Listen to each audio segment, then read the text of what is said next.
Hello students, my name is Akshay Desai and I will be teaching the subject Engineering Mechanics. This subject is common for both diploma and degree.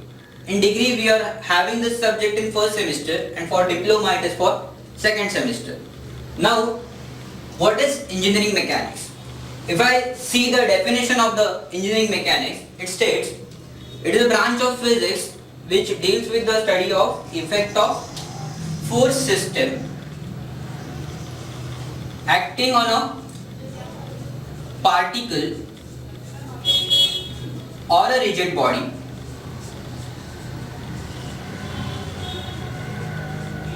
which may be in state of rest or motion.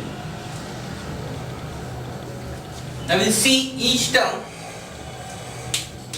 First of all, it is a branch of physics. So some of the things we have already learned in school physics and 11th 12th physics. So it is just extension of that but in detail and advanced. So it is the study of effect of force system. So in each and every chapter henceforth we will be dealing with force. So first of all I should know what is force. So for that you must be aware of Newton's laws of motion. If I am having a block resting on the surface, now Newton's first law gives the definition of force itself. Now the statement for Newton's first law is every body continues to be in state of rest or of uniform motion unless it is acted upon by external unbalanced force. Now we will see with the help of this block. Now the block is steady, that means at rest. Now the forces acting here are the weight of the block which will act vertically downwards due to gravity. Now as per the Newton's third law which states that to every action there should be equal and opposite reaction. So for balancing this weight, this support, that is the surface, should offer equal and opposite reaction. Then only the block is going to be steady, otherwise it will go deep in the ground. Okay, so the surface will offer equal and opposite reaction for this weight. So I can write W is equal to N. Now if you see, there is no unbalanced force, both the forces are balancing each other, so there will be no motion. So for motion to happen, there should be some external unbalanced force. So suppose I am pulling this block with force P, but that magnitude of P decides whether the block will move or not. Means it may or may not be sufficient to move that block. For example, if I am applying force on this board, okay, instead of block, now assume a board, I am applying force P, but the block is not, that board is not moving. Means though I am applying a force, it may or may not change the state of rest. That means a force can be defined as it is the external agency because it is not developed within a body. I have to provide it externally. So it is the external agency which changes or tends to change. That means here my intention is to change the position but it is not changing. So tends to change. So which changes or tends to change the state of rest or of uniform motion. Then that external agency is called as force.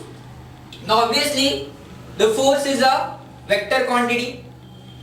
It will have both magnitude and direction, because if I am applying the force in this direction, okay, if I reverse the direction of the force, the effect is going to change, motion will happen in opposite direction. So the direction is also important. Okay, so usually the force is represented by a vector, so a line and an arrowhead which will give it the direction of force. Now the length of the line will give me the magnitude of the force. Suppose the force is 50 Newton, so I can draw this line 5 centimeter showing 1 centimeter equal to 10 Newton. Then direction. What do you mean by direction? Direction is usually given by the angle made by that force with the horizontal. So here theta gives me the direction of the force. Then next term important for force is point of application, means where exactly that force is applied. So here, so point of application. Then next term important for force is line of action, means force is going to act only along this line, means motion will happen only along this line. Okay. So now after force we are going to particle or rigid body. Now what do you mean by particle?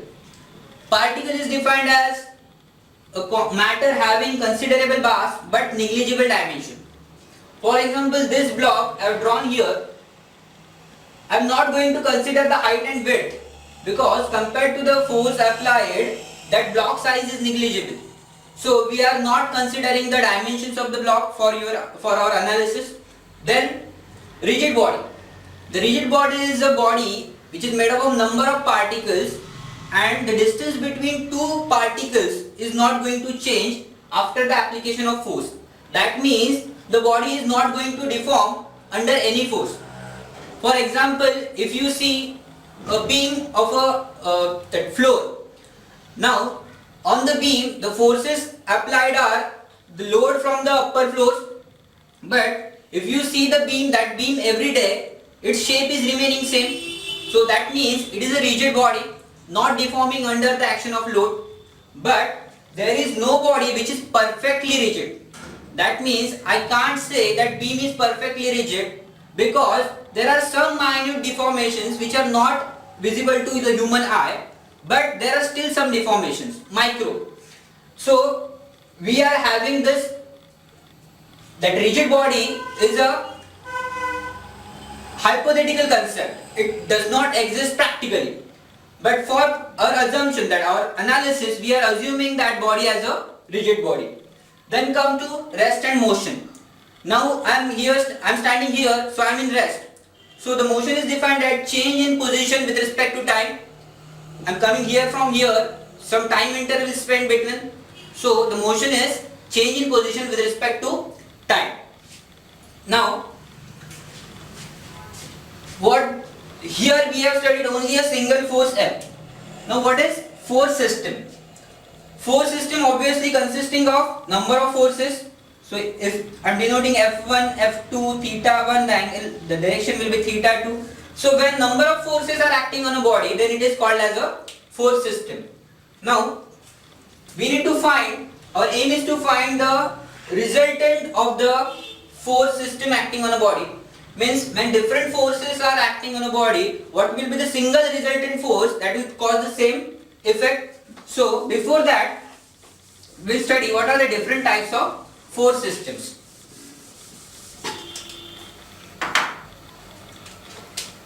Suppose if I am having a cube like this,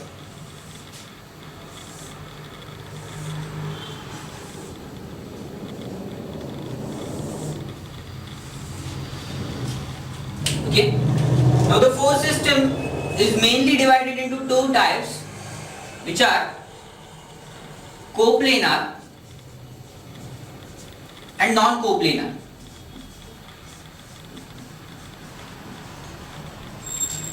Now coplanar, as the name suggests, when all the forces are lying in same plane. But here I can't just say the force, it should be line of force, means this line. So when line of action of all the forces lie in same plane, then it is called as coplanar force system. For example, in this particular cube, we are having 6 planes, which are the 6 faces of the cubes, right?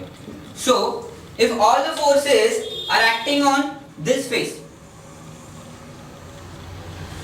only on this face,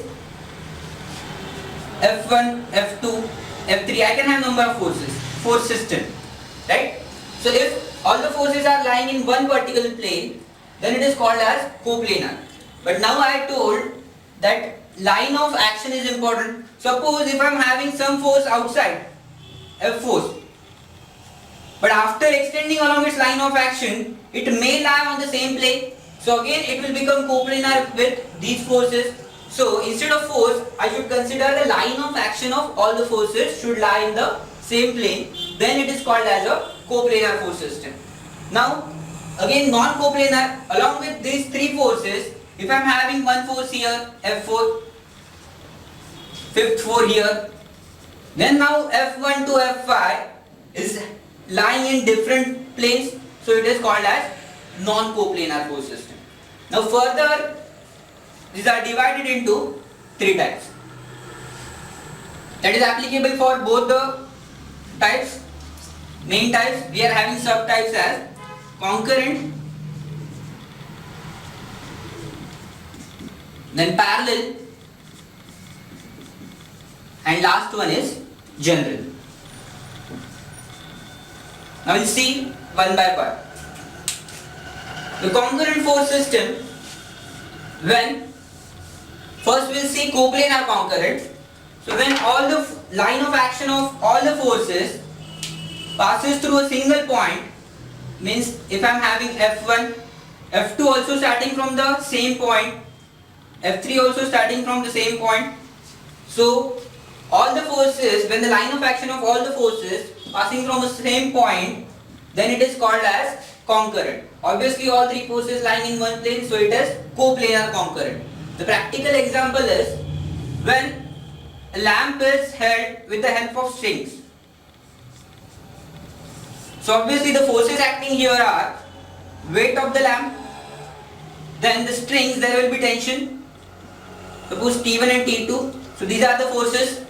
Now all the forces are acting at this point and all are lying in same plane. So it is a practical example of concurrent force system.